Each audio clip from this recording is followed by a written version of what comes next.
Buena jornada nos de Dios, ¿cómo les va? Una vez más en una nueva emisión de Panorama Económico. En el día de hoy nos sustraemos de las temáticas coyunturales de la economía y por primera vez vamos a ver el pensamiento de un gran economista germano-argentino como fue Silvio Gesell. En el día de hoy hemos invitado a una persona que sabe mucho del tema. Vamos a presentar al doctor Carlos Lusch, es abogado de la UCA, tiene un posgrado en Economía Asociativa, Economía Civil y Desarrollo Territorial, Facultad de Economía de la Universidad de Bolonia, Italia, es consultor legal y económico, es profesor universitario en distintas universidades como Facultad de Derecho de la Universidad de Buenos Aires, Universidad Católica Argentina y Universidad de Loma de Zamora. Es director del Instituto de Estudios Económicos Silvio Gesell y autor de varios libros.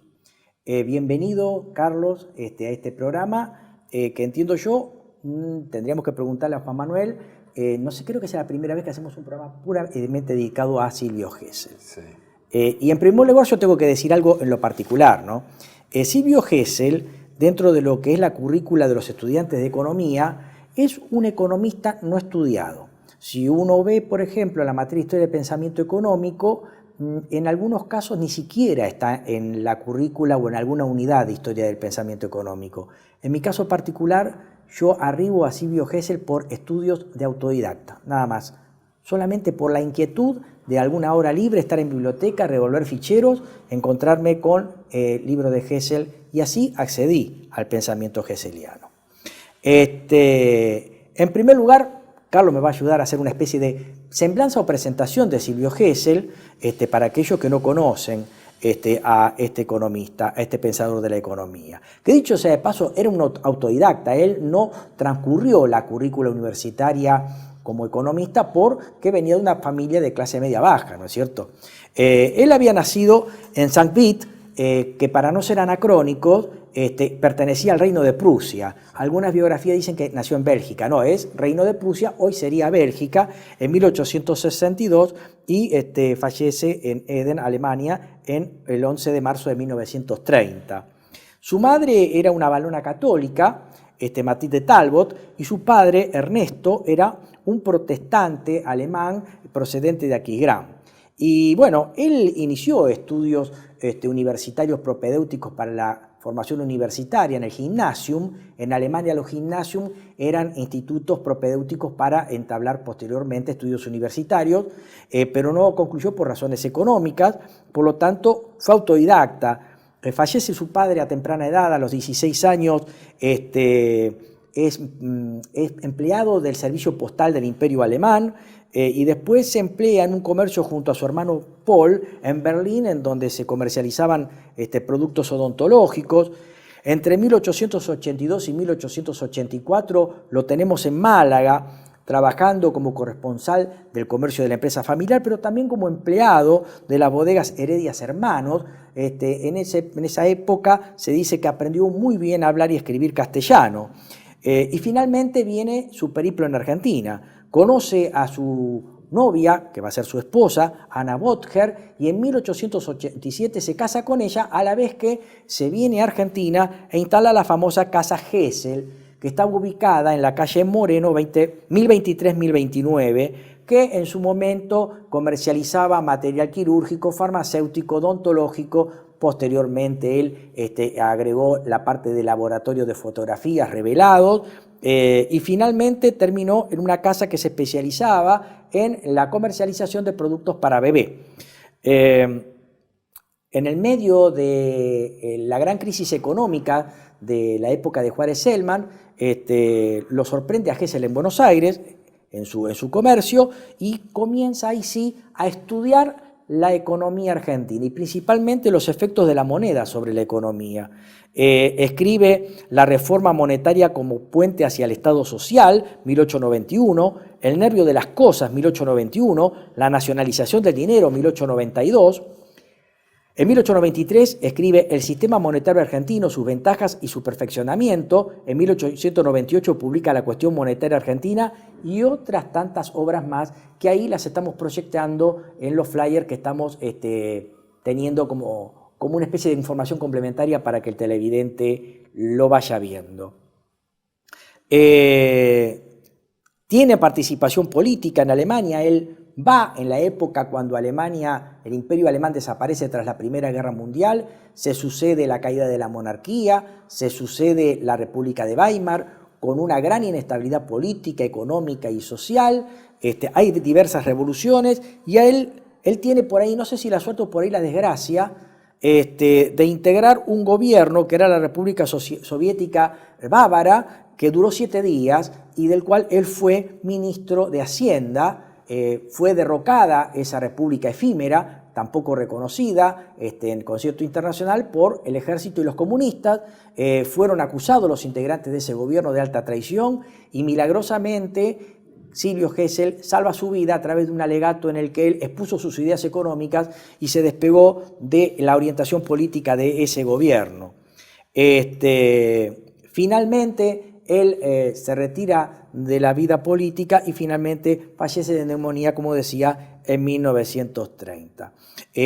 Básicamente, en prieta síntesis, esto es un poco el recorrido biográfico de Silvio Gesell. Uno de sus hijos, Carlos Iddao, había estudiado en Suiza todo el tema de cuidado de suelos, asentamiento de médanos, forestación, y esto lo aplicó acá en Argentina comprando por muy pocos pesos unos bañados totalmente abandonados que hoy es Villa Gesell. Funda en 1931 Villa Gesell, y bueno, la demás información la tienen en los flyers que estamos pasando a continuación. Obviamente Villa Gesell, Carlos puso ese nombre en homenaje a su padre, el gran economista germano-argentino. Carlos, ¿qué nos podés decir de este desconocido y gran economista y pensador argentino, Silvio Gesell? Bueno, es un honor haberlo recibido, que me inviten y haber dedicado este programa a Silvio Gesell, tan bien documentado y además con un panorama también histórico y familiar, dado que se ha constituido una familia argentina a partir de la ciudad balnearia de Villa Gesell y de la famosa Casa Gesell. Casa Gesell queda en Diagonal Norte, llegando a Florida, y era donde iba la aristocracia argentina a comprar cosas para bebés, cochecitos, cunas, muebles, ¿sí? Y constituye una industria articulada verticalmente y horizontalmente con sucursales. O sea que Casa Gesell logró ser un empresario, siendo inicialmente un importador de elementos de odontología y demás, pero desarrolló su carrera empresaria. Y así es que a partir de sus descubrimientos y la obra que hizo en Argentina, que vos bien indicaste, que estaba en los flyers que pasamos, él lleva sus descubrimientos a Europa y el impacto que tuvo en la Argentina, porque la Argentina fue el primer país en el mundo que constituyó una política de Estado, ahora vamos a ver con sus ideas, que fueron exitosas, y llevó la experiencia argentina y su obra a Europa, y eso tuvo impacto directamente en Estados Unidos y en Inglaterra, en lo que hoy llamamos el keynesianismo. John Maynard Keynes, así él mismo lo dice, se considera, igual que Irving Fisher, que es el autor intelectual del New Deal norteamericano, asesor económico del presidente Roosevelt, se considera un humilde discípulo del comerciante y empresario Gesell. Y Keynes también lo reconoce, le dedica un capítulo donde él reconoce que la teoría que él formula sale de Silvio Gesell y señala la crisis de los bancos y cambiar de Argentina en 1890, de la Baring Brothers, la crisis Baring de 1890, como el origen del estudio gesselliano, que es la base del estudio keynesiano. Está en la teoría general del interés, la ocupación, el dinero, que es la obra de economía más importante del siglo XX, y dice entonces que tiene su origen indirectamente en Buenos Aires, cosa que, como bien has dicho, la Academia y la Universidad Argentina o ha omitido o no ha entendido la importancia que esto tuvo y no lo pudo ver, porque generalmente nosotros nos referimos a universidades del este norteamericano, nuestra clase dirigente va a estudiar cómo es el negocio financiero y nos perdemos el elefante importante que es la creación de la economía del siglo XX en la Argentina, dicho por autores extranjeros. Esto es un poco más que triste u ominoso, lamentable, refleja un poco la ideologización de la cultura. Bueno, es una opinión personal, ¿no es cierto? A veces cierta superficialidad que hoy vemos en la educación argentina. Pero bueno, lo estamos rescatando. Hay institutos Gesell en la Alemania, también en Chile, ahora también en Estados Unidos, y tenemos economistas gesselianos en España, en Italia, en Suecia. Es decir, esto está tomando de vuelta una revitalización a partir de las crisis financieras más que económicas que tiene el mundo. Hablamos de burbujas financieras, burbujas inmobiliarias, es decir, entonces hay un revival del pensamiento hegeliano y de tal manera indirectamente sobre la Argentina, que es lo que invitamos nosotros, como vos bien has hecho, y te agradezco nuevamente porque es la primera vez que se hace un programa en homenaje a Silvio Gesell, gracias a tu... Bueno, hace muchos años que estás estudiando el tema y lo conoces, y lo hemos podido elevar a esta estructura de programa, ¿no es cierto? Así que podemos repasar esa obra y su impacto en la Argentina, y desde la Argentina en el mundo, que es inédito, y bueno, y es casi como estamos viendo y que hemos investigado, ¿no? Una acotación recién a lo que decías de también esa impronta y esas vidas muy inquietas que uno ve pasando revista a estos grandes personajes, la idea de ir y venir con una verdadera inquietud y una gran iniciativa de hacer cosas, de crear cosas, ¿no? Y por ejemplo, en el caso de Carlos Idauz Gesell, la idea original de Carlos Idauz no era crear una localidad balnearia, sino apuntando a la integración vertical que vos me decís de Casa Gesell, lo que él buscaba era inicialmente asentar suelos y médanos a partir de un emprendimiento forestal que pretendía tener materia prima para hacer todo el mobiliario de un bebé, cunas, Moisés, etc. Después vino en una localidad balnearia, en su época gloriosa, en un mes veraneaban los ingleses, en otro mes veraneaban los alemanes, y después ya en la década del 70 toda la cultura liberal hippie, y hoy también el balneario en parte toma esa impronta de balneario con un target juvenil, ¿no es cierto? Y en el caso especial de Gesell, no podemos soslayar el hecho de que él era un autodidacta, no era una persona de universidad. A la vez que acercás algo muy interesante que tiene que ver con nuestros intelectuales, que no ocurría en esta época. Los intelectuales que antes iban a las universidades norteamericanas volvían con su maestría, volvían con su PhD, pero generalmente tenían una visión crítica de lo que habían estudiado y ecléctica de lo que servía o no a los intereses del país. Mencionamos previo a comenzar este programa a Beberá y Allende, al mismo Keynes, que reconoce en Gesell buena parte de la influencia en sus ideas. También está la idea de Kalecki, el polaco Kalecki en Polonia, que también fue un gran también proto-keynesiano, por así decirlo. Y yo diría que el último de los grandes intelectuales que ha quedado, que iban a las universidades norteamericanas, obtenían las maestrías y el PhD, es el maestro Eduardo Conesa, ¿no es cierto? Afirmativo.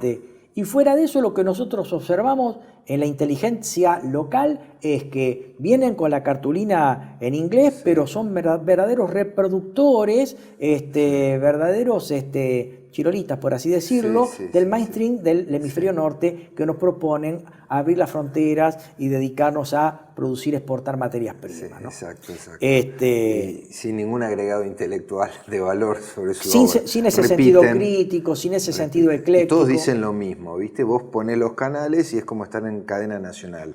El mismo discurso invariable. Hay un discurso único y un discurso único y homogéneo en los medios de comunicación. Previo a eso, habíamos dicho economista germano-argentino. Sí, él había nacido en el Reino de Prusia, pero curiosamente él como empresario sufre las crisis monetarias en nuestro país, la crisis de Juárez Celman, de los bancos garantidos, que terminó en una revolución de 1890, su destitución, su reemplazo por Carlos Pellegrini, 2 años de presidencia, y obviamente eso desembocó en una gran inquietud intelectual para estudiar los procesos monetarios y cómo estos desembocaban en crisis o cómo podían solucionarse, ¿no es cierto? Por eso me gustaría preguntarte sobre la ley de los bancos garantidos de Juárez Celman. Yo sé que vos tenés una posición singular sobre esa cuestión, que no es la que nos marca la historiografía de la cual hemos aprendido, ¿verdad?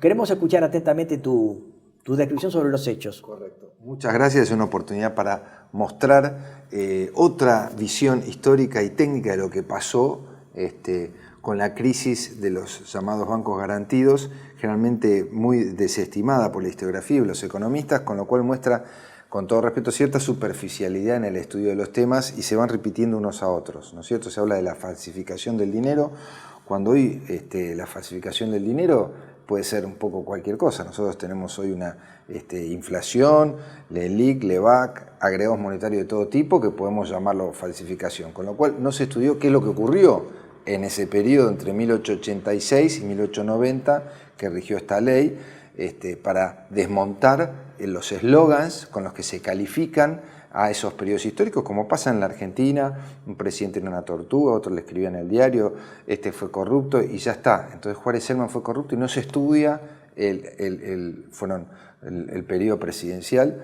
Se lo descalifica sin entender algunas cosas que cuando uno las estudia llaman la atención. Si vos me permitís, les quería contar uno de estos capítulos en este libro que se llama Keynes y Gesell. Acá está todo el estudio de la historiografía argentina de Gesell y Keynes y el nacimiento de todo esto en la Argentina, en el pensamiento económico argentino, porque existe el pensamiento económico argentino, que continúa hoy en la persona del doctor Eduardo Conesa, pero que tiene una serie de economistas de prestigio como Enrique Olivera, como Raúl Prebisch, como mencionaste a Walter Veralles Allende, y quiero traer a un gran economista argentino llamado Alejandro Bunge, y Ernesto Torquins, que eran tributarios y discípulos de Mariano Silvio Fragueiro Gesell. también. Mariano Fragueiro, a su vez, anterior, y está también Carlos Pellegrini y Vicente Fidel López, que eran industrialistas y querían aplicar la misma doctrina que aplicaba Gran Bretaña respecto a sus industrias y Estados Unidos con Hamilton en la Argentina, y no fue posible.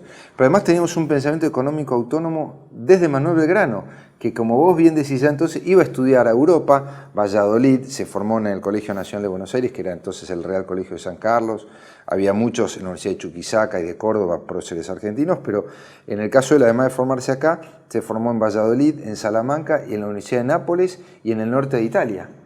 Cuando vino con influencia fisiocrática, tuvo un pensamiento ecléctico, como mencionás, de acuerdo al interés nacional, y por ejemplo creó la Escuela Náutica para formar la Marina Mercante Argentina, que todavía está pendiente, dicho sea de paso, estamos esperando tener una Marina Mercante, por ejemplo. Quería meterte esta nota al pie de página, que Manuel Belgrano era tal el sentido ecléctico que tenía y crítico, que Belgrano estudia en la España de la Contrarreforma, siendo de una familia peninsular, comerciante, vinculado a los intereses de España. Sin embargo, Belgrano pide autorización para acceder a los libros del Índex, que eran los libros en francés.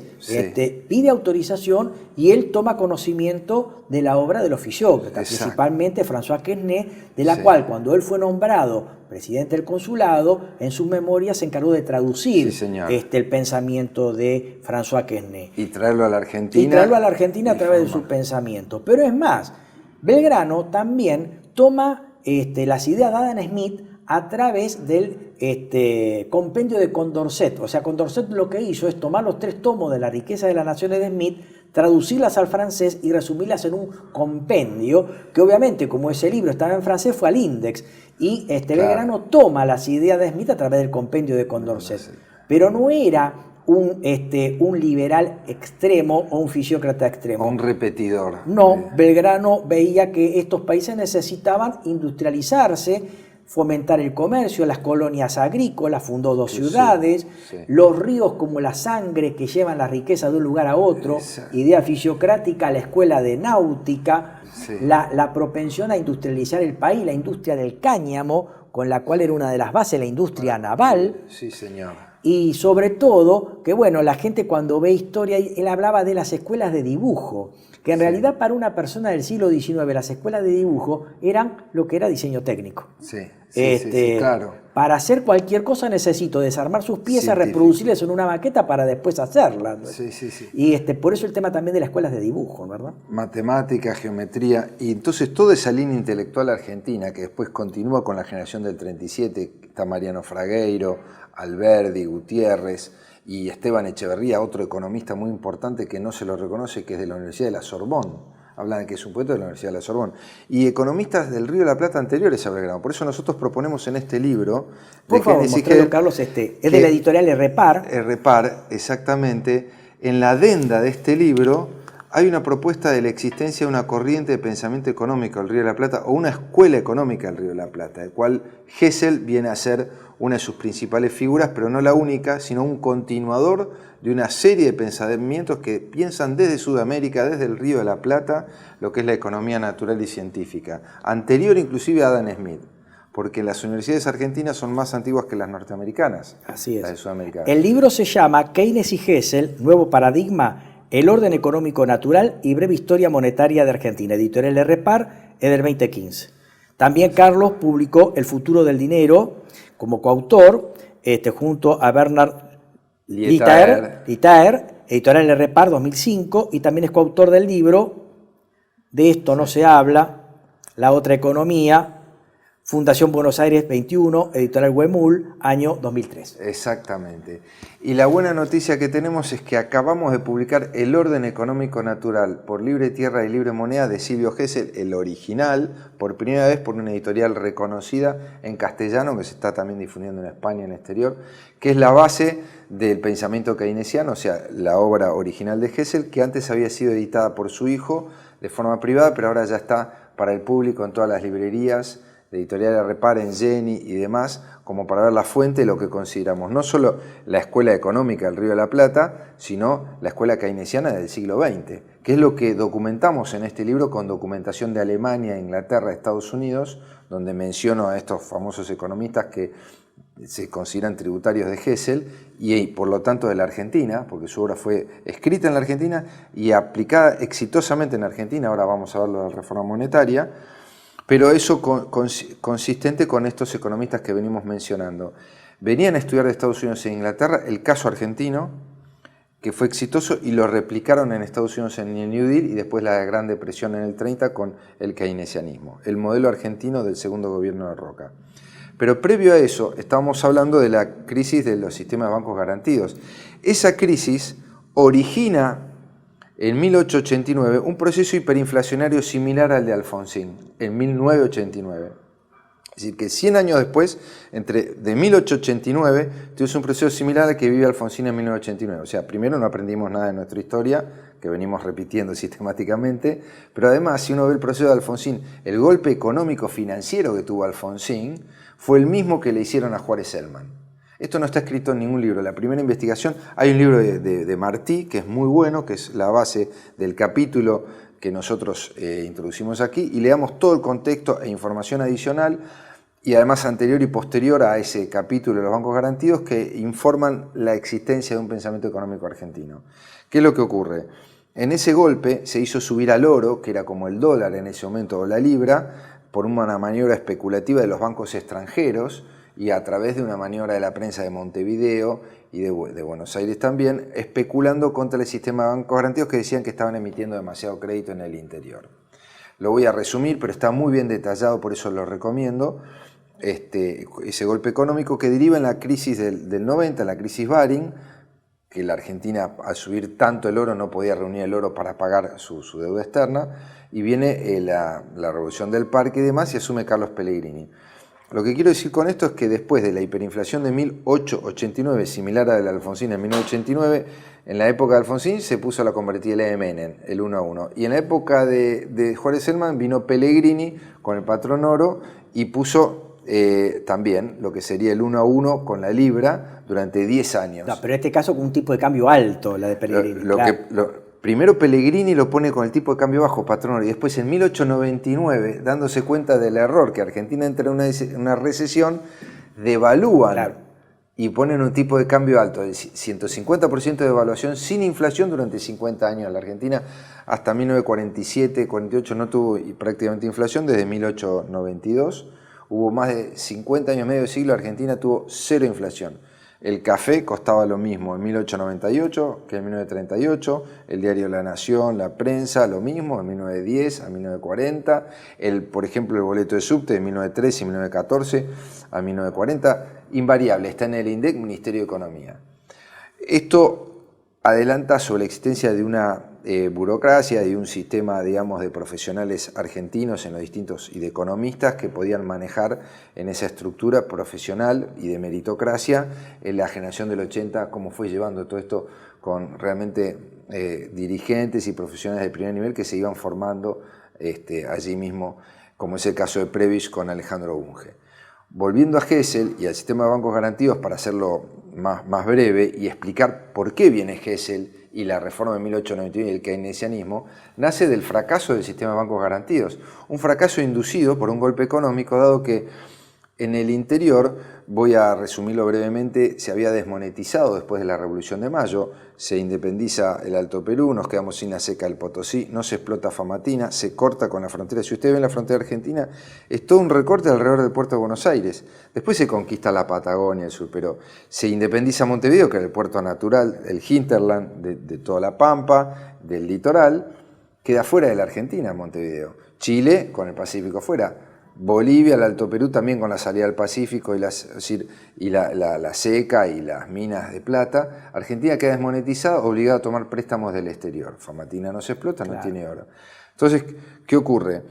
Argentina queda desmonetizada y sin crédito, y el interior, que era próspero antes de la independencia, resulta que empieza la pobreza. Entonces la burguesía del interior y las industrias pretenden monetizarse. Y esto lo hacen con la Constitución Económica de Mariano Fragueiro, Esteban Echeverría dicta doctrina sobre esto, y otros autores, y terminamos en Juárez Selman, que lo que busca es poner la ley del free banking norteamericano, con algunas modificaciones, que significa tener títulos a oro en garantía que los bancos que abrían depositaban en la oficina inspectora, que era una suerte de banco central, y contra eso podían emitir crédito. Pero el crédito, les cuento, porque están todos los gráficos acá y está todo documentado, era más o menos 1-1, 2-1, tenían 60% de encaje.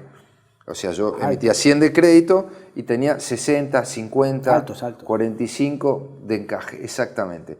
Sin embargo, allí solamente entraron los bancos del interior, los bancos de Córdoba, de las provincias nacionales. Los bancos extranjeros no entraron. Y aquí se estima que hubo una maniobra especulativa, sobre todo los bancos ingleses y europeos que no entraron en este esquema, que manejaban el comercio exterior argentino y no querían la independencia que se estaba generando del sistema bancario argentino, que dependía de la libra y del oro. Con esto vos estabas disociando, pues se empezaba a crear crédito en los bancos del interior. Y eso no podía ser porque se perdía el control del sistema bancario centralizado de Buenos Aires y de los bancos extranjeros. Entonces estuvo este golpe que justamente pretendía que no se disocie el sistema bancario argentino del internacional. Eso es lo que estimamos, porque realmente no hubo esa llamada falsificación de dinero, la corrupción que se mencionó. Se emitía crédito, no había en ese momento inflación, hasta que hubo un golpe con relación al precio del oro, y que empezaron a retirar oro a partir de inestabilidades, como pasa hoy en día con la prensa, la propaganda, el lobby, empiezan a retirar los depósitos. Claro. Hubo una corrida inducida por estos bancos sobre los bancos nacionales. Bueno, todo termina en una crisis, que ya conocemos la crisis del 90, pero el origen no ha sido un estudio. Entonces, primer llamativo, la historiografía argentina, los economistas argentinos historiadores no estudian adecuadamente sobre la fuente, sino sobre lo que escuchan decir que decían los diarios. Esto es un problema que tenemos y que se repite, tanto por izquierda como por derecha. Normalmente se repiten... La opinión publicada. Exactamente, la opinión publicada. Que no es la opinión pública. Exacto. Eso por una. Entonces, esto genera, en la 1890 se adopta el patrón oro estricto porque había una hiperinflación. Entonces, como en la época de Menem, se pone una convertibilidad con la libra o con el oro. Ahora, esto, como ya vimos, que el tipo de cambio apreciado, el dólar barato, en la época de Menem, acá pasó lo mismo con Pellegrini, que tomó como vicepresidente en 1890 a 1892, lo que ocurrió es que el tipo de cambio apreciado, que hoy llamamos dólar barato, se financia con deuda, claro, y déficit fiscal y déficit comercial, porque es más barato importar que exportar. Y la Argentina entra en una recesión cuando venía gran cantidad de inmigrantes de Europa. De los 4 millones que vinieron, 2 se volvieron a Europa porque no les dieron tierras, no hubo una reforma económica, fiscal y demás, y la reforma monetaria tardó en implementarse porque no había crédito. Entonces, este tema de la convertibilidad generó una astringencia. Entonces, un poco la tesis que proponemos es que a través del fracaso de lo que se pretendió expandir el crédito y la moneda en el interior de Argentina, esas mismas fuerzas del interior son las que apoyan la reforma de 1899, que es el otro tema que podemos hablar, donde viene la reforma geseliana, que la impone el banquero y empresario Ernesto Torquins, con el apoyo de Roca, el segundo gobierno de Roca, que justamente en los debates parlamentarios la mitad del país, sobre todo los productores del interior, apoyan la reforma de Gesell y produce una devaluación del 150% sin inflación con superávit gemelos, en el mismo caso de Remes, Duhalde y Lavagna en el primer gobierno de Néstor Kirchner. Vamos a hacer una breve pausa, enseguida volvemos con este tema muy interesante. El programa de hoy lo estamos dedicando a Silvio Gesell, su obra y su pensamiento. Ya volvemos, espérenos. Gracias. TLV1 se complace en anunciar que estará transmitiendo en su canal TLV1 Clips valiosos programas emitidos antes de la censura sufrida. El lienzo prohibido, El revés del derecho, Combates por nuestra historia, Disenso, Historias de Malvinas, entre otros que podrán encontrar en este enlace.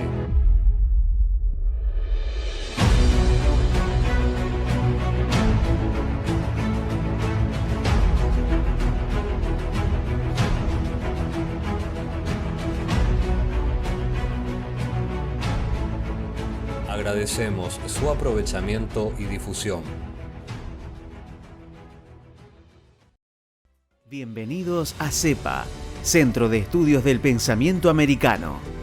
Nuevo sitio web de cursos de formación en política, filosofía, historia, literatura, geopolítica, religión, psicología y más.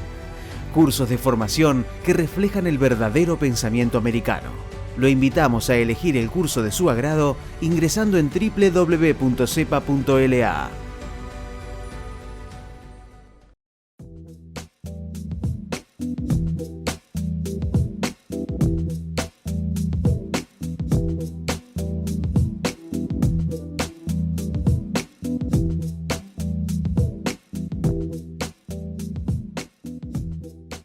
Decir siempre la verdad primero tiene un precio.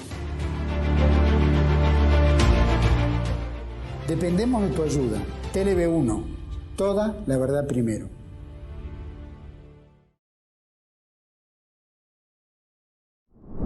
¿Cómo están? Nuevamente estamos tras la pausa viendo la obra y el pensamiento de Silvio Gesell. Estábamos analizando con el doctor Carlos Lusch sobre la crisis de 1890, que la historiografía con la cual generalmente hemos estudiado nos dicen que fue una crisis de gran corrupción, despreocupación, emisionismo, que finalmente terminó con un presidente prácticamente poco menos que irresponsable y que fue derrocado por un alzamiento cívico-militar que fue la Revolución del Parque, que encabezó Luis María Campos, llegó hasta el Parque de Artillería, donde está hoy el Teatro Colón, y no siguió avanzando hasta la Casa Rosada por un supuesto acuerdo secreto entre el general Roca y Luis María Campos. La cuestión es que el doctor Carlos Lusch nos acerca una visión poco difundida, muy original de esa crisis, que me gustaría, antes de seguir el programa, me gustaría que la resumas, así seguimos después con las otras cuestiones que tienen que ver con el plan Gesell-Torkins. Claro, para superar esa exactamente. crisis.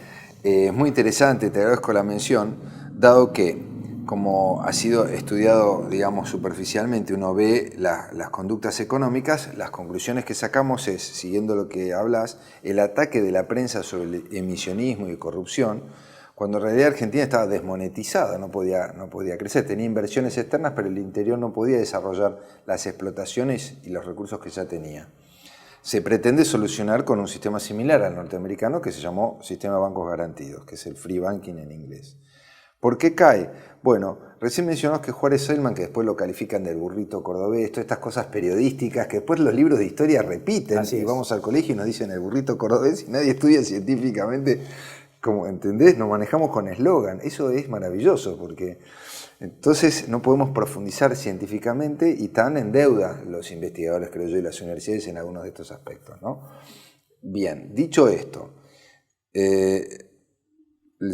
mal llamado burrito cordobés porque era una familia, él era un empresario exitoso, católico y cordobés. Y estaba rodeado también, lógicamente, con gente del interior y de Córdoba, que lo descalificaban como amigos. Yo entiendo y supongo que la burguesía de Buenos Aires, por supuesto, como no estaba representada en el gobierno de Juárez Selman, porque también Roca era de Tucumán, que vino de la Liga de los Gobernadores, Buenos Aires lo atacaba muy fuertemente a Juárez Celman por ese motivo, porque por ahí no tenía gente en el gabinete o influencias en el gobierno, y la prensa extranjera lo atacó mucho, porque perdían un poco el monopolio del manejo del oro o del comercio exterior, porque no había banco central en ese momento. Esto está en base a indicios y elementos que nosotros podemos ver estudiando esta situación.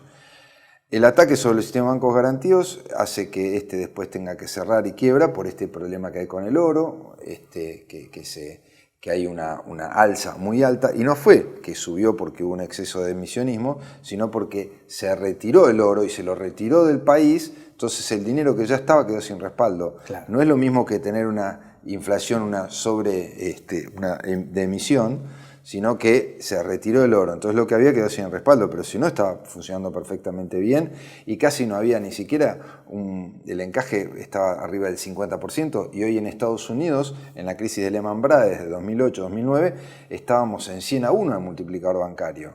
Y en Argentina, Juárez Celman no estaba en 2-1. Nunca llegó a 3-1, por ejemplo, en los bancos de liquidez. 3-1. Y hoy Europa tiene 50-1 perfectamente.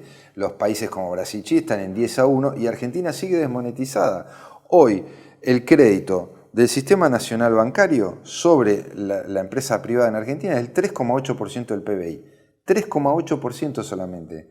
Cuando un país de tercer orden africano o de Latinoamérica tiene 10 veces más crédito. Así es. Esto hace 50, 70 años que pasa en Argentina. 50 con seguridad. Argentina es un país desmonetizado y ya en el siglo XIX lo era. Cuando se intenta monetizar y crecer, vienen los golpes económicos, ¿no es cierto?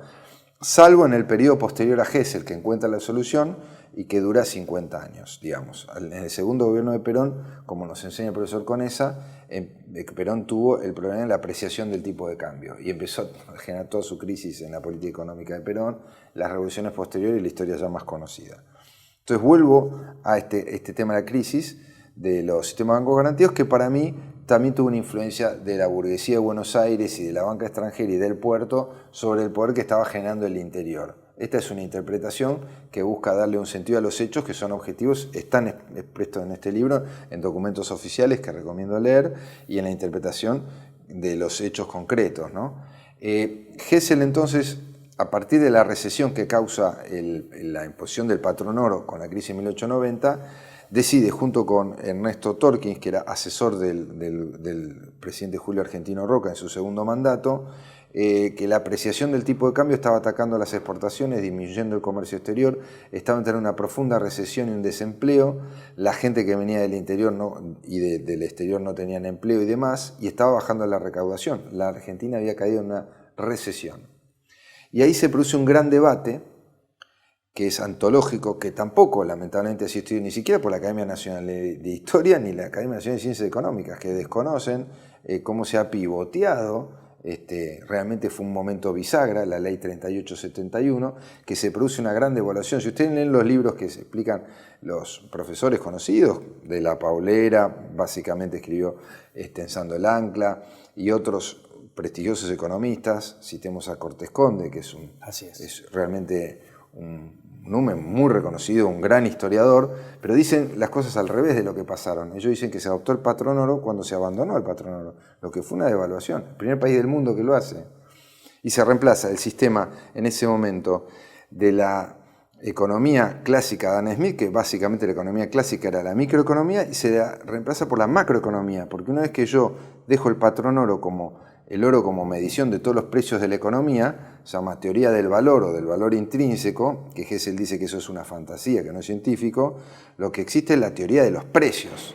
Y ahí se crean los mercados y el sistema de precios. Es un invento argentino, un invento de Silvio Gesell que Ernesto Torkins, gran banquero y empresario argentino, hace propio, se lo lleva al presidente y la espada política del presidente, que era Carlos Pellegrini, lo defiende en las cámaras del Congreso.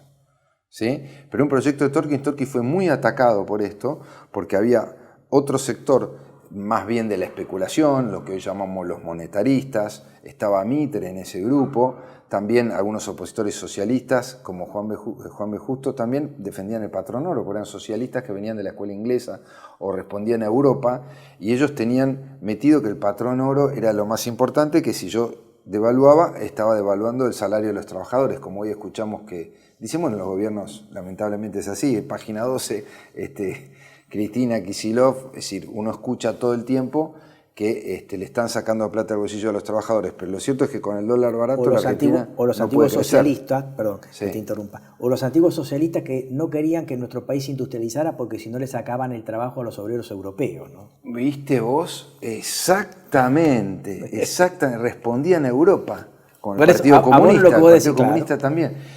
Es correcto lo que decís. Entonces, había una internacional que entonces no teníamos un pensamiento regional, nacional, y el socialismo argentino, un socialismo cristiano de Mariano Fragueiro, que es mucho más antiguo, pero no era el socialismo europeo, era un socialismo autóctono, Esteban Echeverría y demás. Esto tampoco está claro en la historiografía, en las academias nacionales, como lo mencionan, ni en las universidades. O sea, tenemos todo un mundo por explorar nuevo, que yo creo que este libro, y a partir de Hessel, nos da la pauta documentada de que esto es así, sobre todo por el reconocimiento del exterior hacia nosotros, de Keynes y demás autores, y cuando uno tira el hilo te encontrás con todo esto que estamos hablando nosotros, que la Argentina tiene una estructura de pensamiento económico, de pensamiento cultural, hay una escuela psicoanalítica argentina, hay una escuela psiquiátrica argentina con el doctor Ademar García, que está en estos GESEL, lo hemos estudiado, hay una escuela de literatura, de pintura, así están Borges, Silvino Campos, todos los grandes literarios y tipos importantes, qué sé yo, se me ocurren a pintores, ¿no es cierto? Florentino Ameguino, el Perito Moreno, es decir, naturalistas, antropólogos, científicos originales de la Argentina con pensamiento argentino, porque no es el pensamiento europeo, si bien tiene una influencia europea es americano, ¿no es cierto? Y ya tenemos 400 años, la Argentina no tiene 200 años. Esto es algo que sería bueno que pudiéramos entenderlo. La Argentina del Río de la Plata tiene 400 años, lo tienen sus universidades y sus instituciones, la Universidad de Chuquisaca, la de Alto Perú. Cuando éramos España. Cuando éramos España, y después teníamos un manejo autónomo y anterior a las universidades de Estados Unidos, pero ya con una cultura propia. Cuando éramos España, después Virreinato y la Argentina, pero la tradición de la gente que vive acá era la misma. El gaucho, los españoles, en fin. Entonces, esta corriente me parece que tiene que ser reconocida también como autónoma y singular. Y es la que, entiendo, justifica el apoyo que tuvo Hessel, sobre todo del interior, para imponer la ley 3871, que los exportadores, productores e industriales argentinos que lo sabían en ese momento, Torkins, quiero rescatar a figura de Ernesto Torkins, creó metalúrgicas, empresas pesqueras, por supuesto ingenuos, ferroviarias, hizo el ferrocarril a Mendoza, era representante de la CRUB, hizo la base de baterías en Puerto Belgrano, que lo hizo también Roca, con el tren militar, el puerto militar, había una industria, había talleres, se creaban diques secos, diques de reparación de buques y, por supuesto, todo lo que es la prestación agropecuaria, agregado de valor, carne, vacunas, frigoríficos y petróleo. Ernesto Torkins también fue petrolero, descubrió los primeros pozos en Mendoza, por eso hicieron los ferrocarriles. Aparte creó 687 empresas, entre otras la empresa explotadora de ballenera de Grytviken en Georgia. Cuando se inicia el conflicto en Malvinas, se inicia en Grytviken, en la empresa que había creado Torkins hace 100 años, en 1903. O sea que el desarme eran industriales. Perdón. El desarme aquel tenía que ver con una empresa que en su momento había... Fundado Ernesto Torkins, que era amigo de Silvio Gesell y socio político también de Julio Argentino Roca, porque la casa Torkins era muy importante y los gerentes fueron los ministros de Economía, Juan José Romero, Terry, estamos hablando de José María Rosa, el padre del historiador, fue el ministro de Economía que llevó la ley 3871, la ley de Gesell, al Congreso y fue aprobada después de un debate antológico, que lo tenemos publicado en este libro, en la Cámara de Diputados 4 días, en la Cámara de Senadores 4 días, y los economistas extranjeros y economistas de Oxford, por ejemplo, como John Williams, reconocen que fue realmente un debate importantísimo para la doctrina económica y en la historia argentina fue uno de los más intensos que hubo, donde quienes defendían el patrón oro no querían aflojar y quienes promovían la reforma necesitaban expandir el crédito en la Argentina y monetizar la Argentina, que como dijimos con el intento de los bancos garantidos fracasó, con la Constitución Económica de Mariano Fragueiro, que acá también hemos hecho un capítulo, también fracasó porque Mitre la volvió a anular, a la condición económica que generaba el crédito para el interior. Es decir, que sistemáticamente los defensores del patrón oro o del crédito europeo boicoteaban e impedían el desarrollo del crédito en Argentina, que hasta el día de hoy estamos desmonetizados, a diferencia del resto del mundo. Por eso no podemos explotar recursos humanos, desarrollo, cultura, universidad y educación, porque no tenemos dónde ir a hacerlos trabajar. Tenemos 50% de gente en la pobreza, tenemos gente sin educación, porque el país no se monetiza, ¿no es cierto? Bien. En esa época también estaban estas, pero vencen los desarrollistas. Liberales también, porque eran defensores del mercado y las empresas. Torkins además fundaba iglesias, fundó pueblos, ciudades, colegios, también hacia Roca, Sarmiento, Belgrano, y fue el primeros países del mundo en alfabetizar a toda su población, ¿sí? Antes que incluso algunos europeos. Teníamos el PIB per cápita cuarto más alto del mundo. A partir de la reforma esta monetaria, que estuvo 50 años sin inflación, en 1928, nos recuerda el profesor Ponesa, con esa, más allá de que había un tema con la apreciación del tipo de cambio, pero en 1928 la estadística internacional dice que Argentina tiene el primer PIB per cápita del mundo. O sea que tuvimos 30 años de desarrollo, también con el gobierno de Alvear y después con el gobierno de Justo. Recordemos que el gobierno de Justo también tenía estructuras desarrollistas y que las mantuvo Alvear. Irigoyen también fue muy prolijo en la política monetaria, que siguió a la de Roca, ¿sí? Porque no hubo inflación y hubo desarrollo de inversiones en forma continua.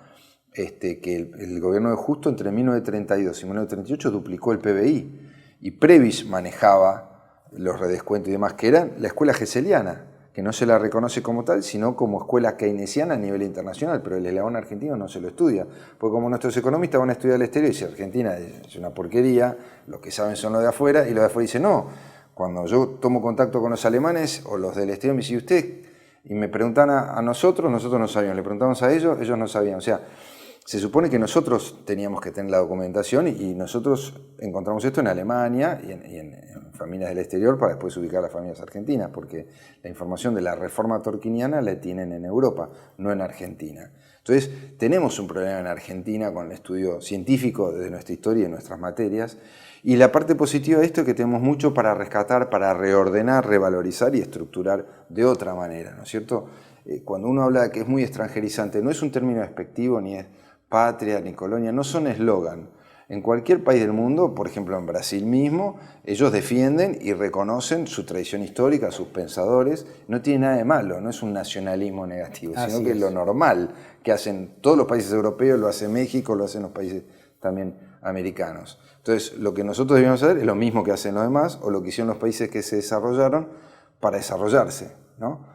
No lo que nos dicen que hagamos para no desarrollarnos. Y entre ellos es el crédito. Por eso esta reforma en 1899 fue tan exitosa y a partir de esta, si querés hablamos un poquito más, se crea la macroeconomía para salir del patrón oro y de la teoría del valor, por la cual el oro daba valor a todas las cosas, se pasa a la teoría del precio, donde ya el precio es el que le da valor a las cosas, no el oro.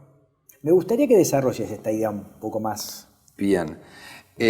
A partir de esta decisión y la aprobación de la ley, empieza la política monetaria y la política económica, que implica, por supuesto, política fiscal, política arancelaria y demás, para mantener el poder adquisitivo invariable, como pedía Gesell, o sea, sin inflación.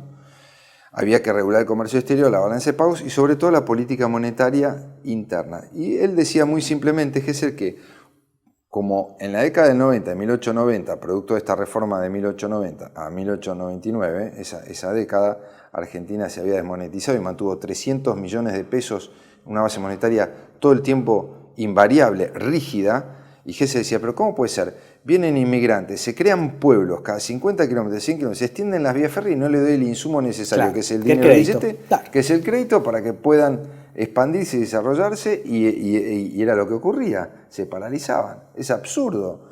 Entonces, cuando viene la reforma, devalúan 150% y se abarata el dinero, se empieza como la sangre es al cuerpo, el dinero es al cuerpo social y a la economía. Empieza a circular, que es lo que se busca, que el dinero circule, no que se retenga, pues si no el cuerpo se muere de anemia o se te pudren las extremidades por gangrena porque no llega el dinero o la sangre a donde tiene que llegar, que era lo que pasaba en esa década del 90.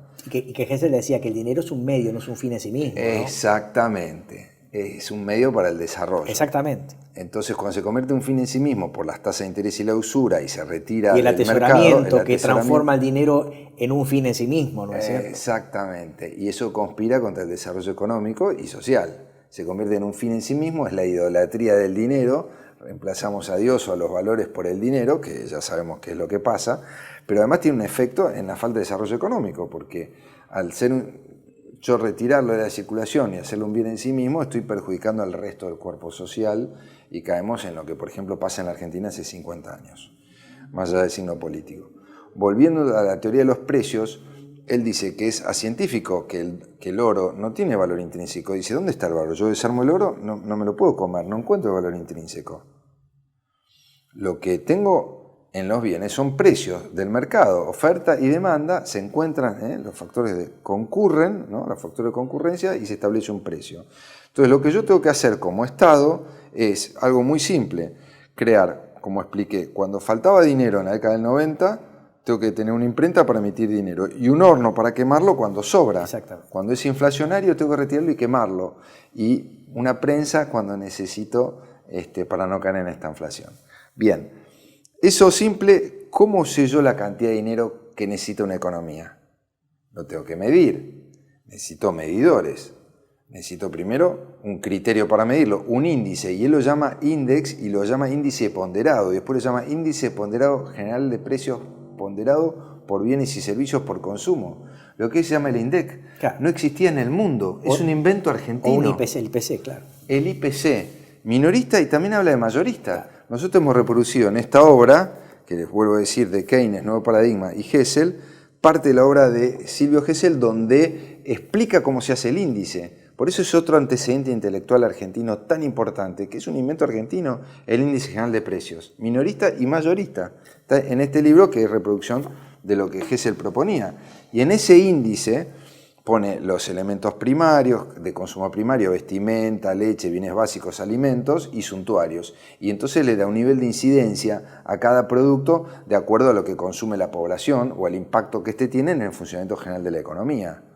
Entonces, una vez que yo mido la variación de esos precios y la incidencia en el bolsillo de los trabajadores o de la población, puedo saber si hay una variación en el índice y si es que está sobrando el dinero porque él habla de la inflación, claro, o está bajando porque hay una recesión. Si hay una recesión hay que emitir, como dice Keynes. Hay que generar trabajo, inversión. Entonces emito y doy crédito. Y cuando hay un exceso, lo retiro.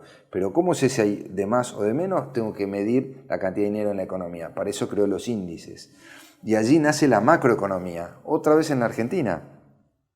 ¿No es cierto? La macroeconomía ya sabemos que es la disciplina que estudia el funcionamiento, ¿no?, de los agregados económicos, de los grandes agregados económicos, la oferta agregada. Entonces él inventa, crea y descubre lo que es la oferta agregada, la demanda agregada, la propensión marginal al consumo, la propensión marginal al ahorro. Todo lo que estudiamos en los manuales lo desarrolló Silvio Gesell en el orden económico natural.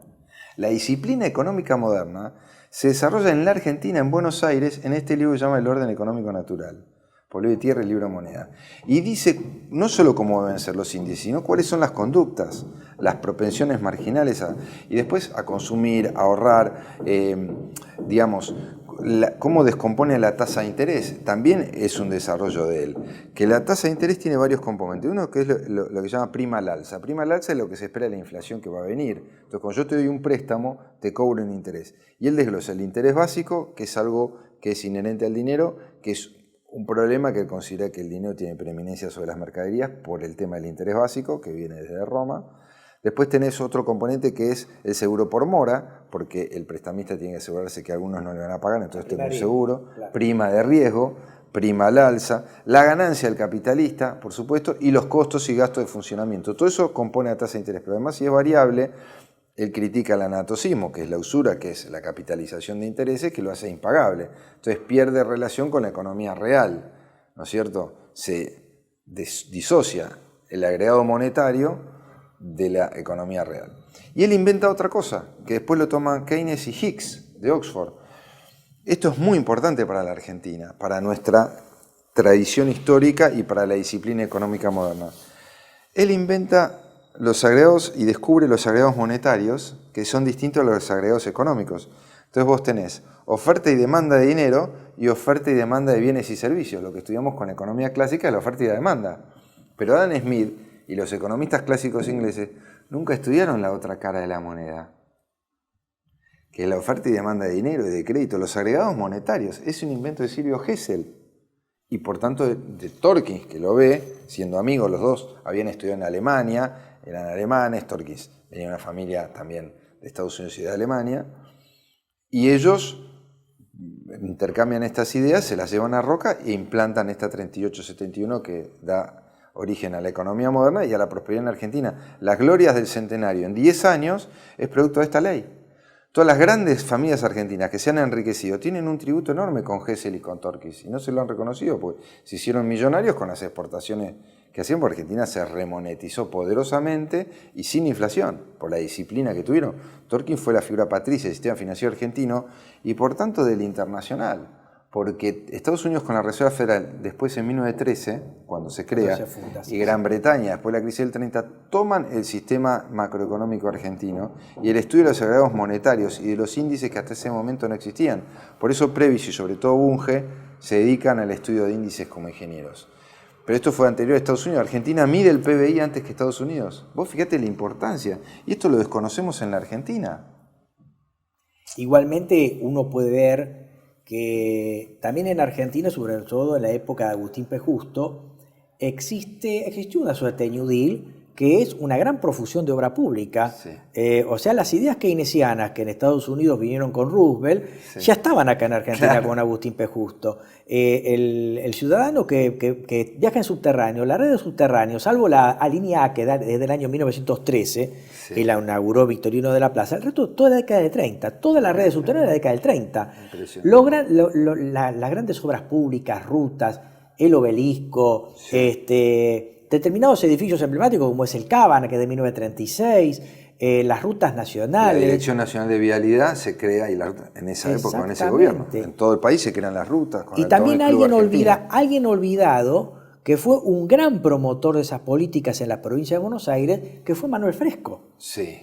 Hoy usted no puede ir a Mar del Plata sin transitar por la Ruta 2, que es obra de Manuel Fresco. La Rambla, el Gran Hotel Provincial, sí, es de Fresco. Sí. Y uno de los grandes arquitectos que tuvo la provincia de Buenos Aires, que fue el arquitecto Salamone. Sí, señor, brillante. Claro. Frigoríficos, palacios municipales. Plazas, cementerios. Las plazas, los cementerios. El Art Deco, sí, hecho obra pública que rompió la monotonía de La Pampa, ¿no es cierto? Sí, y también tenemos a Bustillo, tenemos el Hotel Yao Yao en el 39, tenemos la Catedral de Bariloche. Fue llevado a Europa por Torkins, por Ernesto y el hijo Carlos Alfredo, lo becaron para que estudie la arquitectura clásica europea, francesa y los otros países europeos, y la trajo a la Argentina. Y así hizo la Rambla de Mar del Plata, el Hotel Provincial, el Hotel Casino, el Yao Yao, el Banco Nación. Ernesto Torkins... La Casa de Gobierno de La Plata. La Casa de Gobierno de La Plata. Sí, fue toda una época de obras y de obras privadas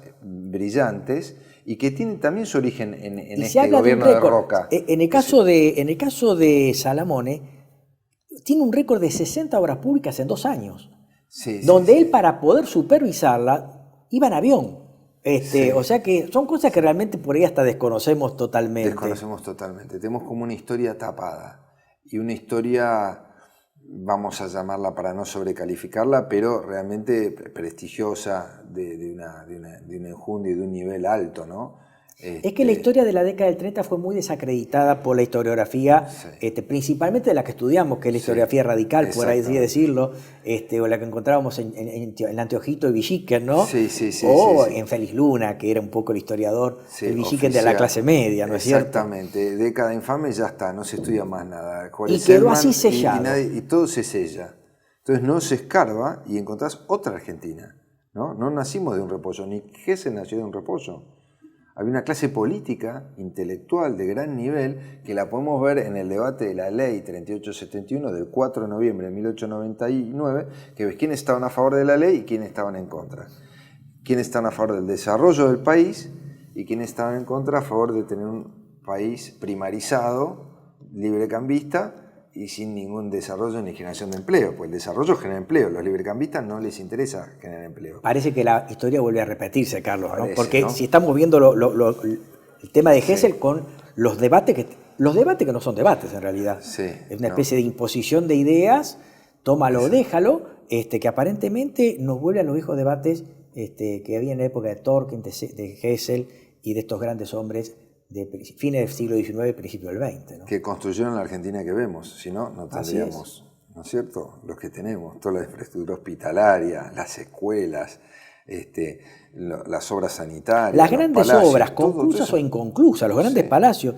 Por ejemplo, en la zona de Mataderos estuvo el famoso Elefante Blanco, que era un terrible edificio que quedó inconcluso, que iba a ser el primer gran hospital de la América Latina. Estamos hablando de la zona de Matadero, que fue en 1937 estamos hablando, ¿no? Que era el Elefante Blanco, Perón lo quiso continuar y finalmente quedó totalmente inconclusa la obra, ¿no? Tendríamos que hacer una revisión de esa época, de la década del 30, y bueno, de estas grandes ideas que quedaron por ahí solayadas por la historiografía oficial con la que nos educamos, ¿no? Exactamente. Y vamos a encontrar otro panorama, Luis, un futuro promisorio y prominente si podemos abrevar de ese yacimiento de ideas y de personalidades que hoy tenemos, que no tenemos acceso. Es que esos debates son actuales en realidad. Y son actuales, que es la inversión, es el crédito, es la educación, el desarrollo. No, estamos hablando o de los planes sociales o de desmonetizado, de los bonos, todo parece un casino y bueno, la realidad es la que tenemos. Porque desconocemos cuando hicimos las cosas bien. El mundo nos venía a ver a nosotros cómo hacíamos las cosas, increíble. Estados Unidos mandó, Alex Ford vino y documentó toda la reforma tolkieniana de la Universidad de Oxford. Después la reproduce. John Williams viene de la Universidad de Harvard, de la Universidad de Princeton, y después es el primer presidente de la Reserva Federal de Nueva York. Y aplica lo que estudió en la casa de Tolkien, estuvo 2 años acá en Tolkien. Y él dice, 6 meses en la biblioteca de Tolkien, tomando todo, le agradece a la casa de Tolkien, a Ernesto Tolkien, sus libros, todo esto. Y los economistas argentinos de las universidades privadas lo desconocen y enseñan otra cosa. Así es. Y sin embargo los testimonios y los documentos están acá, pero no han sido estudiados. Es realmente insólito. Hay 2 temas que me gustaría tocar con vos que son muy importantes en el ideario de Silvio Gesell. Uno es el de la idea de la economía natural, que en realidad Gesell lo toma de Adam Smith, o sea, de la teoría de los sentimientos morales y de la riqueza de las naciones. Me gustaría saber, o que les pongas a una persona que por ahí por primera vez escucha sobre Silvio Gesell, ¿qué entendía Gesell por la economía natural? Y después el tema del dinero oxidable, ¿no es cierto?, la libre moneda. Correcto. 2 referencias a esos grandes temas que nos enseñó Gesell. Correcto, que es la consecuencia del dinero oxidable de la economía natural. Porque Gesell entiende, a partir de las observaciones de las crisis que se suceden en Argentina, especialmente la crisis del 90, que es una crisis cambiaria y de un golpe financiero, como expliqué, dice, bueno, pero entonces ¿cuánto vale el dinero? ¿Vale más, vale menos? ¿Vale el oro? ¿Cuánto vale el oro? Es decir, y ahí viene todo el cuestionamiento y dice, bueno, no, acá tenemos que venir a los principios del orden económico natural. ¿Qué es la economía natural, el orden económico natural? También se habla de derecho natural, de un orden, de un equilibrio también en función de las instituciones públicas, privadas, y de un orden económico natural del cual ya abrevaba y hablaba Manuel Belgrano y los fisiócratas, ¿no? Pero Manuel Belgrano también tenía este concepto. Pero básicamente lo distingue a la economía natural de la otra economía o positiva o financiera, es justamente el concepto de tasa de interés, que desnaturaliza el dinero, desnaturaliza. Para los financieros y los bancos es su principal mercadería el dinero, entonces tienen que cobrar una tasa de interés. Esa tasa de interés es artificial, es manejada, manipulada por los bancos centrales, por la política económica, por los mismos bancos que cobran X sin límite porque no hay un orden natural en el funcionamiento de esa tasa y se llega a la usura o al abuso. A veces no, a veces sí, pero todo depende. Ahora dicen, bueno, hay que regularla, entonces el dirigismo del Estado. No, Gesell no habla del dirigismo del Estado para controlar la tasa. La tasa tiene, como el dinero, tiene que fluir, tiene que ir los mercados libres. ¿Pero cómo? Entonces no lo dirige el Estado, no. Lo que vos tenés que hacer es generar un sistema de funcionamiento y unas reglas de modo tal que el dinero sea natural, no sea artificial y no tenga un crecimiento geométrico y exponencial en su costo financiero que haga inaccesible, que lo tenga usurario. Y un fin en sí mismo. Y un fin en sí mismo. Sino que fluya naturalmente. Y para eso que necesita una tasa de interés natural o un dinero natural.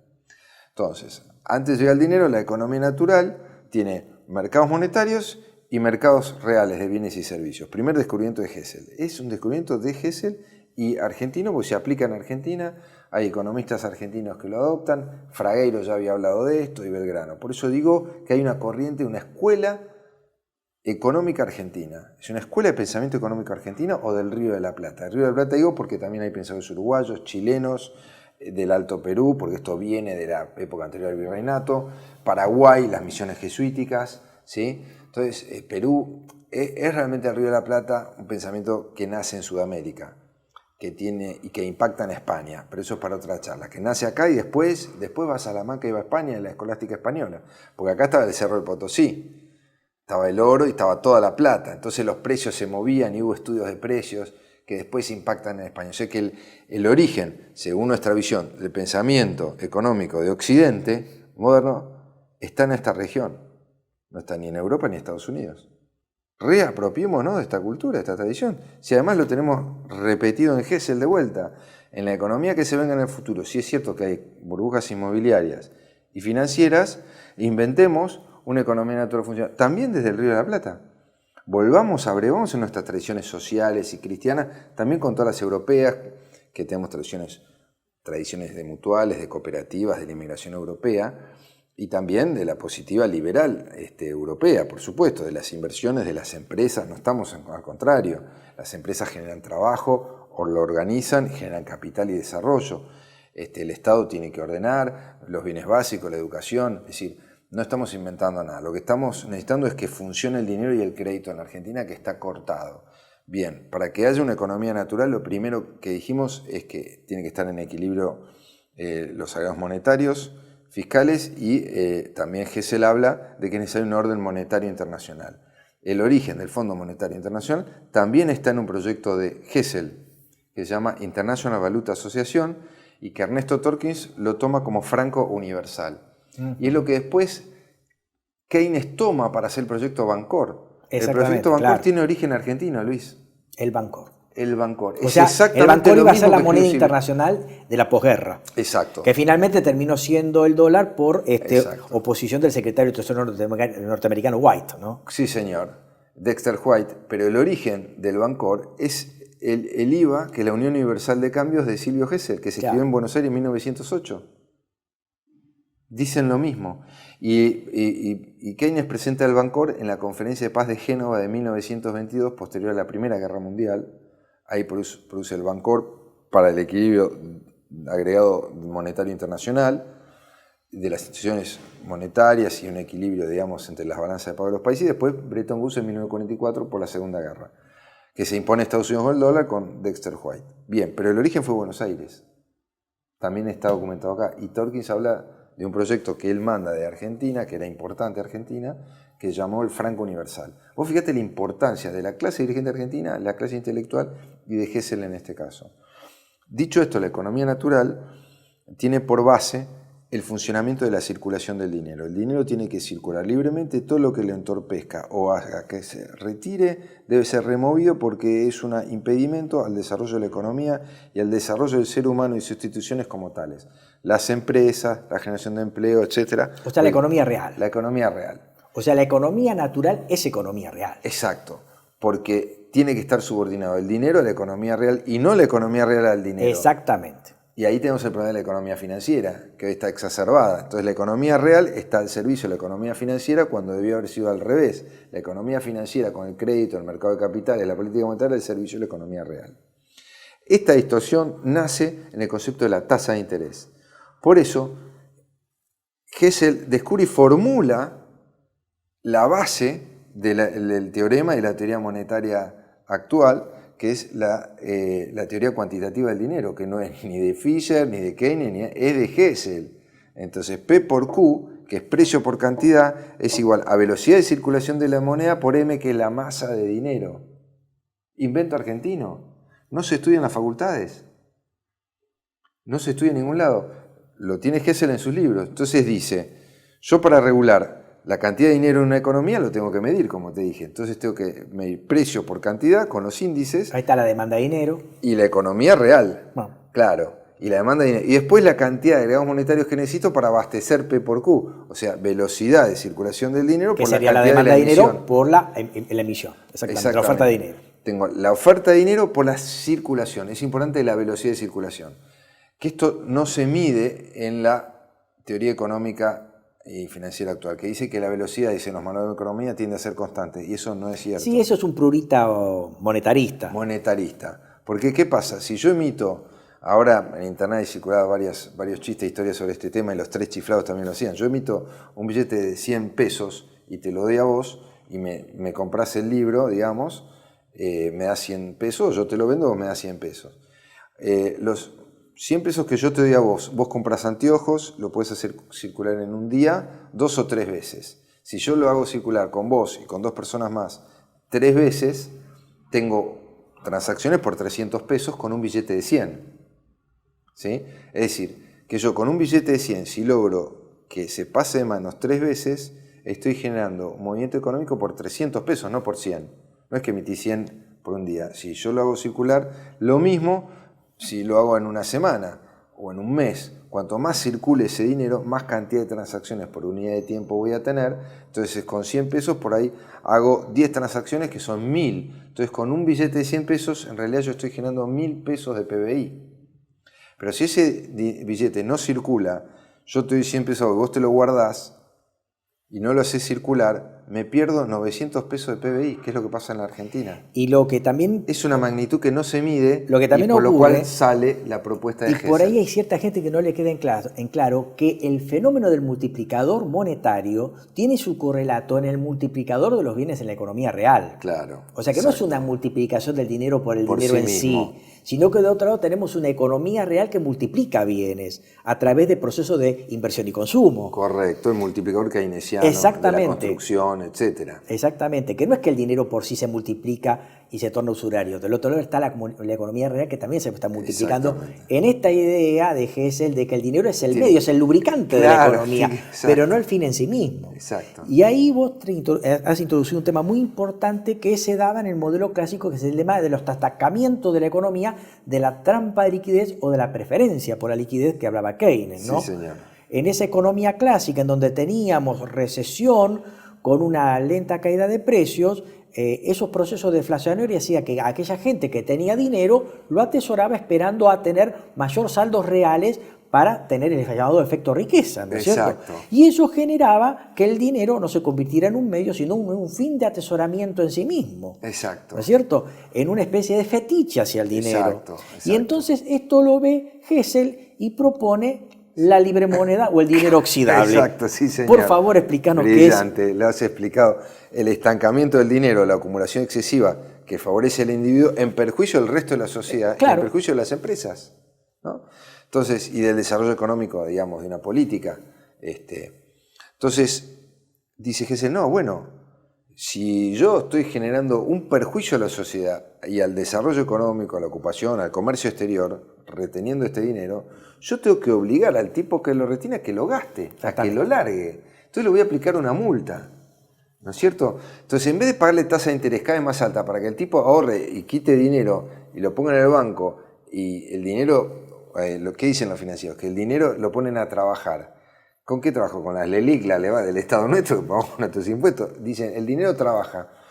No, el dinero no trabaja, la gente trabaja, las empresas trabajan. Exactamente. Es decir, el dinero, poner a trabajar el dinero como que el dinero genera dinero. No, el dinero no genera dinero, eso es artificial. Por eso se contrapone la economía natural, que se basa en la producción. La tierra por sí sola no produce, una máquina por sí sola no produce. Produce si hay trabajo sobre esa tierra o esa máquina. Exactamente. El dinero yo lo pongo ahí, vos lo ves moverse, no se mueve, no se reproduce. Es decir, es una magia que no sé de dónde sale. Bueno, dice no, el dinero tiene que circular para que todo se movilice. El que lo acumula, entonces yo le pongo una tasa de oxidación. Sí. ¿Qué significa? Una tasa un estampillado, un sellado que pierde valor. Exacto.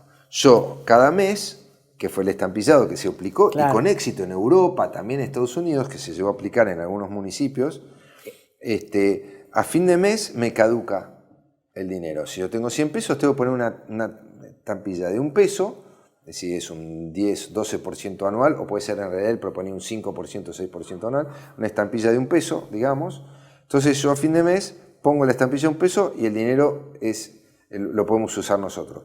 Si estamos en abril, pasamos a mayo y no le pusiste la estampilla de abril, yo en mayo no lo puedo aceptar, tu dinero está vencido. Tenés que ir a la oficina de correo, comprarla de 1 centavo la estampilla, la pones y ahí yo ya lo puedo usar y puedo comprar cosas o pagar impuestos. Pero no puedes pagar impuestos si no le pusiste la estampilla del mes corriente. Son 12 estampillos por año, al 0,5 centavos, que era lo que pedía, son 6% anual. Entonces, si vos el dinero, si no lo usaste, caduca. Entonces, la gente que hacía, se sacaba el dinero encima. Para no pagar los estampillados. Para no pagar los estampillados. Claro. Y se reactiva la economía en forma fabulosa. Porque tenía que usar el dinero antes de fin de mes porque me caducaba y me salía 1% más caro. Y eso hizo que hasta gente adelantara el pago de impuestos y generaba superávit fiscal. Porque circulaba el dinero, había más ventas, más compras, más recaudación fiscal y más empleo. Lo contrario de lo que produce la acumulación y el retiro del dinero de la circulación. En ese sentido, Hessel hablaba de una ruptura del pensamiento clásico de las funciones del dinero. El dinero tiene 3 funciones, nos dicen los típicos libros de economía, ¿no? El de unidad de cuenta, a través del cual las cosas traducen su valor a un común denominador, que es el dinero. Sí. El otro es para hacer transacciones. Para hacer cualquier transacción necesitamos el dinero. Exacto. Y después estaba el otro que era el de depósito de valor o de ahorro. Sí, señor. Entonces Hessel, también Keynes, decían que en realidad el dinero como atesoramiento generaba un movimiento especulativo nocivo para la economía, que era el atesoramiento, era como sacarle sangre al cuerpo humano, Sí. el cual hacía languidecer al cuerpo humano y a la economía. Correcto. Por eso en el caso de la libre moneda de Hessel era un dinero que perdía valor a los efectos de contrarrestar efecto de especulamiento y para que el dinero volviera a servir como medio de la economía real. Vale decir que lo que Hessel proponía era una ruptura en el dinero como depósito de valor. Sí, señor. Romper, separar al dinero Las dos de funciones. De esas 2 funciones. Sí. Y hacer que esa función de depósito de valor no genere esos atascamientos Sí. y esas políticas de atesoramiento que hacían languidecer o parar a la economía, ¿no? Eso es genial, si me permitís, como el tipo descubre algo que nosotros ahora estamos viendo, que es como el dinero cumple 2 funciones contradictorias. Unidad de cuenta y unidad de transacción y reserva de valor. Dice, no, y lo dice en su libro, tenemos un mismo dinero para reserva de valor que contradice la función de intercambio. Hay 2 funciones que son contradictorias. En el mismo dinero. En el mismo dinero. Y yo las tengo que disociar, lo descubre él. Así es. Esto es brillante, o sea, tenía una mentalidad muy especial y dice, bueno, ¿y cómo tengo reserva de valor? Porque lo primero que va a saber la gente es en qué ahorro, en Bitcoin, en oro. Bueno, para eso están los bienes en la economía o el mercado de capitales, es decir, puedo comprar un departamento, un auto, cosas, o invertir en una empresa, ¿sí? O comprar acciones o un fondo común de inversión. Es decir, invierto en la economía real y preservo el valor de mi dinero, pero no en una bicicleta financiera que termina por perjudicar al conjunto y que además no se invierte. Por eso la disociación de las 2 funciones era necesaria. El dinero como medio de circulación para el movimiento y el crecimiento económico y la reserva de valor con el mercado de capitales, por ejemplo, él hablaba de obligaciones negociables, de letras de inversión en la economía real. Perfectamente posible. Claro, pero de todos modos, ese dinero que captaban las empresas a través de obligaciones negociables, de venturas, etcétera, iba volcado a la economía real. Exacto. ¿Por qué? Porque Hessel decía, si los bancos no lo invierten, yo le aplico oxidación a los bancos que no prestan el dinero. Claro. Imagínate si ahora los bancos que acumulan dinero están obligados a prestarlo porque si no tienen que pagar la oxidación. Entonces decía Hessel que si yo tengo el dinero en la mano, se me oxida. Si yo lo pongo en un banco, no se me oxida. Pero el banco sí tiene la obligación de represtarlo, porque si no, la oxidación la tiene que pagar el banco, no el ahorrista. Y entonces obligaba, impulsaba al manejo del negocio del crédito y del movimiento de la inversión en la economía, ¿no es cierto? Lo empujaba. Y por eso también se creó una arquitectura financiera y monetaria internacional que permitiera que los saldos entre países acreedores y deudores se compensaran. Hoy eso no ocurre, los países deudores cada vez debemos más. Así es. Y no nos podemos industrializar ni generar empleo. Bueno, esa patología sigue existiendo. Eso es un desvío de la propuesta y la función original que Keynes hace propia y que eso cambia en Bretton Woods, ¿no? Políticamente, como ya sabemos. Pero bueno, el origen de vuelta vuelve a estar en nuestro país y el rescate cultural que quiero significar con esto también, ¿no? Como la Argentina ha desarrollado este tipo de cosas de forma exitosa. Y bueno, el pensamiento de Hessel impone realmente estas distinciones que previo a él no existían. Una nota histórica. La libre moneda se aplicó en algunos países. En Austria, por ejemplo, hacia 1932, un obrero de la actividad ferroviaria retirado llamado Michael Unterhugenberger lo aplicó en Wörgl, en Austria. Sí, sí. Y finalmente eso fue desbaratado por un fallo de la Corte Suprema de Austria de 1933 y eliminó esta moneda que se llamaba shillings. Sí. Se aplicaron en otras 200 localidades de Austria y también en California, el estado de Iowa y Anaheim. Queda muchísimo por hablar sobre Silvio Gesell y su obra. Seguramente esto no va a ser el único y último programa, Carlos. Lo que sí me gustaría que nos dejes una referencia de lugares en que un compatriota puede hacerse de las ideas, mobiliario, pertenencia de Gesell, en Villa Gesell, en la zona de la localidad entre Valeria del Mar y Cariló. Cariló, en Villa Gesell, en Villa Gesell. Invitar a la teleaudiencia a que se nos acerque a esos lugares tan lindos, emblemáticos de este tipo de pensamiento. Quiero invitarlos a quienes están viendo este programa y se ven realmente interesados y llamados a redescubrir esta historia argentina vital y además prometedora de quienes somos, no tenemos por qué subestimarnos como lo hacemos, e ir a Villa Gesell. En la ciudad de Villa Gesell, que está al lado de Cariló, y al lado de Pinamar, después de Valeria del Mar, están todas juntas, está el Museo de Silvio Gesell. Está el Museo de Carlos Gesell, fundador de la ciudad, que es la casa de las 4 puertas de los médanos, porque le tapaban los médanos, siempre tenía una libre. Pero en la casa nueva, que él hace en la costa, muy linda, una arquitectura más alemana, de costa, moderna, de vacaciones, en el piso de arriba es todo dedicado a Silvio Gesell, donde la familia Gesell ha donado la biblioteca de Silvio Gesell, hay documentación, cuadros, reconstrucción de la teoría económica natural, que es la que el mundo prevé para el futuro. El mundo está hablando de una economía natural. Hoy hablamos de la sobreexplotación de los recursos, el extractivismo, el cambio climático, la crisis climática, la extinción de la biodiversidad, el problema que tenemos de las guerras, ¿no es cierto?, de los conflictos humanos por la escasez que es a veces generada, ¿no?, y artificial. Entonces necesitamos un sistema económico natural que de impacto social positivo y está en ese museo. Y el origen estuvo en la Argentina, en Villa Gesell. También los invito a ver la página. Hay una página que se llama www.institutogesell.org, Instituto Gesell todo junto, donde por supuesto vas a estar invitado. Tenemos un instituto con gente economista que estamos recogiendo información y ahí hemos distinguido la Escuela Gesseliana de Economía y la Escuela del Río de la Plata de Economía, con los autores argentinos, y la escuela gesseliana, que no solo es de acá, sino en el mundo, y como dije hoy, está en expansión en todo el mundo, por este problema de las burbujas y los problemas fiscales también con los inmuebles, que también hay una burbuja inmobiliaria en Alemania. No pueden. Vos fíjate que en Alemania, ahora la tradición gesseliana viene de Alemania y estamos rescatando la tradición argentina, que como dijimos anterior a la alemana, ¿no? Pero hoy están allí y dicen, mirá, hace 1 año y medio el gobierno alemán confiscó 200.000 departamentos, 200.000 inmuebles en Berlín, porque la gente no puede pagar el alquiler. En Estados Unidos está pasando lo mismo. Y no van a tachar de comunista ni a Alemania ni a Estados Unidos. Por primera vez en la historia norteamericana, el norteamericano medio aporta para el alquiler de una propiedad más del 30% de su ingreso. Y buena parte de las propiedades están en manos de los grandes fondos de inversión especulativos. Y los bancos se van a hacer esclavos de los fondos. O sea, la gente va a ser esclava. Le va a pagar los alquileres a BlackRock, a Pinco y etc. Carlos, muchísimas gracias por tu presencia y aporte. Te esperamos en un próximo, seguramente, programa de Panorama Económico.